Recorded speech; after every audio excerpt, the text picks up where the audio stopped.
Oh hey, didn't see you there. Fencing. Physical chess. The gentleman's sport. Numerous other names, but it's all the same sport. Now many will wonder what I mean by saying sport, as it's not often regarded as one. Contrary to this, fencing as a sport dates back to even the Renaissance period. But what goes into fencing? What kind of work, what kind of dedication, what kind of practice, technique goes into it?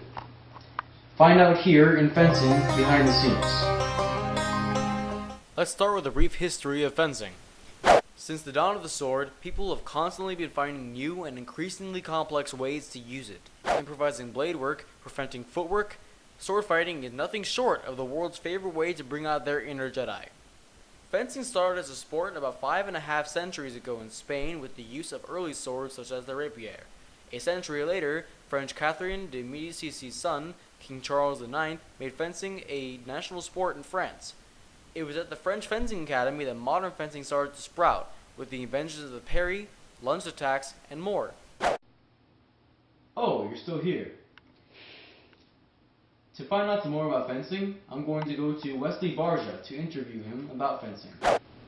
Alright, we're here with Wesley Barja, a fencer of many sorts, to ask him a few questions about fencing. Alright, so first up, who got you into fencing and when? My older brother got me into fencing because his friend got him into fencing. It was like a chain reaction, basically. And I don't know. I'm the competitive younger brother, so my older brother was doing sport and I had to do it better than him. So I'm like, get me in here. I want to fence. Alright, So I started. when was this going to start? Oh, like when I was like 14. Okay. And why did you want to do fencing? What made you want to do it the most? Besides the whole. I just thought it's different. It's not your average high school, middle school sport. It's not basketball. It's not football. It's not soccer. It's something different. Yeah. And I'm a different person. I want to be unique. Express myself. Okay. And what makes you continue fencing over the years? I mean, even when it gets a little tough. I mean, times have definitely gotten tough. We went from having like 20 saber fencers down to what we're at 6 now. But I mean, it's the fact that I'm still getting better. I mean, going to tournaments, seeing myself improve, getting nationally competitive, getting medals, makes it all worthwhile. Okay. Can you tell us a bit about fencing? The basics of it. Fencing is basically you're using your mind and your body to score points. You can't just go out there and be like, I'm just gonna bum rush this guy and hit him with the sword. It doesn't go like that. You gotta have technique. It's just hours and hours of practice, but I mean, you just go in there, you do your thing. Yeah. That's kind of offensive, that's right. Yeah. Okay. All right. Well, so where do fencers usually go to compete? Usually there's like they have their division, and which is like their state basically, and it's just tournaments all around the state that here and there, and then you go out national tournaments. There's tournaments farther out that aren't nationals. You just got to drive a long way for. So. Is there different places or usually in the same place? I mean, the nationals it goes around. There's summer nationals once every summer, of course, and it's all over the U.S. Yeah. So where do they go to practice? Charlotte Fencing Academy. But there's a few clubs in North Carolina that I'm sure you can get to. All right. So how often does a fencer have to practice to really become good at it? There's good at it. There's like amazing, and then it's just recreationally. Like recreation fencers, they'll like show up once a week, or maybe twice a week, and they'll fence for a little bit, and then they'll just talk to their friends, and that's cool. There's nothing wrong with that. And it's like if you want to get good at the sport, try to show up 3 or 4 times a week and practice. And then there's people that just want to get up just highly nationally rated fencers and try to like get into World Cups and stuff like that. They go 6 days, 7 days a week. So yeah. Okay. Good story, bro. Yeah, this guy was 8 days a week. Yeah, right. 18. Alright, now earlier you mentioned that fencers use the mind and the body to fence. Yes, I did. So what part of fencing do you feel like is used the most, the mind or the body? I mean, I feel like it's like an equal set of both. Like you're both using them. You can't be the super smart, fat, unathletic kid and get national medals because you know what's going on. That's not going to work out. I mean, that may sound rude, but it's true. You got to be physically fit, but you can't be the most athletic guy out there and have no game plan going into it because you're going to get owned. It's just, I mean, maybe you might win like lower level tournaments, but when you get higher level, you're going to get destroyed. And okay, so in fencing, there's 3 blades. Can you go through weapons? Can you tell me what the 3 weapons are? Yes, there's foil, epee, and saber. What's the difference between them? Alright, so epee, there's like a little button at the end of the weapon, and what you do is you just gotta hit the person anywhere from the toe up to your face to get the point. And there's no tempo, nothing like that. And then there's foil, which is, it has a little button, but you can only hit the torso section. And there's tempo involved, I don't want to get into. And then there's saber, which is, you can hit anywhere with the blade. You can like actually make cuts, like real fencers do. And you can only hit from the waist up. Okay. And what is this right of way?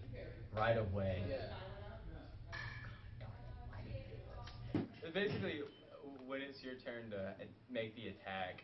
If you fail the attack and the other person cuts in, you cut in too. If your attack misses, and the other person cuts in, and then you cut in with it, it's gonna be his attack because your attack failed. Then it gets pretty intense in the middle, and it gets confusing. But yeah, the basic attack is if you're going backwards and the other person's going forwards, and they hit you, and you hit them going backwards, it's gonna be their touch. So basically, it's whoever has the initiative. Yeah, that's right. Summing it up in small words. Yeah. All right. So out of the 3 weapons, foil, epee, and saber, which one's the best? Saber, You heard it, folks. Saber, from the words of Wesley Barja.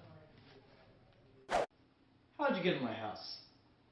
I'm now going to interview Benny Rabinowitz to get another angle on fencing. To go more into depth about how the sport of fencing works, I'm here with fencer Benny Rabinowitz of Charlotte Fencing Academy, who will explain to us how the sport of fencing works. So Benny, can you please explain to us how fencing works? Sure, Donnie. What I've set up here are 2 fruit that resemble fencers. One fruit is an apple, one is an orange. See, the point of fencing is to touch the other guy before he can touch you.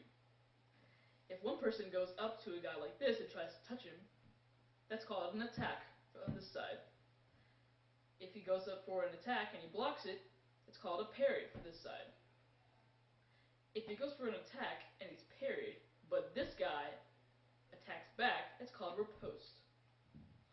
There are also 15 touches in this bout. So it's basically 15 times one fencer has to hit the other person before he wins. Pretty much. Yeah. So who makes the calls? Who says if it's one person's touch or the other person's touch? That's called a referee, which I will represent with the mango. See, the referee, or a ref for short, makes a call telling which guy has the touch. For example, if this guy goes up and attacks him, that's called attack touch right, from my view. If this guy goes up and attacks him, this guy says attack touch left. Is that simple enough for you? Yes, it is. Thank you. So now we're going to segue into a little bit about fencing in particular, like the fencers. So for you in particular, what is the hardest part of fencing? I think it's the footwork. Because once you got the mind stuff down, it's pretty easy to know what to do. But it's really hard for that information to go down to your legs. So it's really tiring you out. So it's really strenuous on your legs, what you're trying to say. Right. Can you explain to us also simply, very simply, what is a right of way? Because that's a very complex thing to explain for a lot of fencers. Basically, right of way is your turn to attack. Say, I miss. Then the other guy, it's his right the fruit. Right, yeah. You should take our main referee out there just to explain this part. Okay, so if the apple misses, that he lost his turn. Now it's his right away or turn to attack back. And as you said before, it is also called an initiative. Initiative. Okay. Well, thank you, Benny. That pretty much covers it, except for one question. Yes. There are 3 blades in saber. No, in fencing. Mm-hmm. Foil, epee, and saber. Correct. Which one is the best? Saber de You heard it from the words of Benny Rabinowitz as well as Wesley Barja. Saber is the best sword.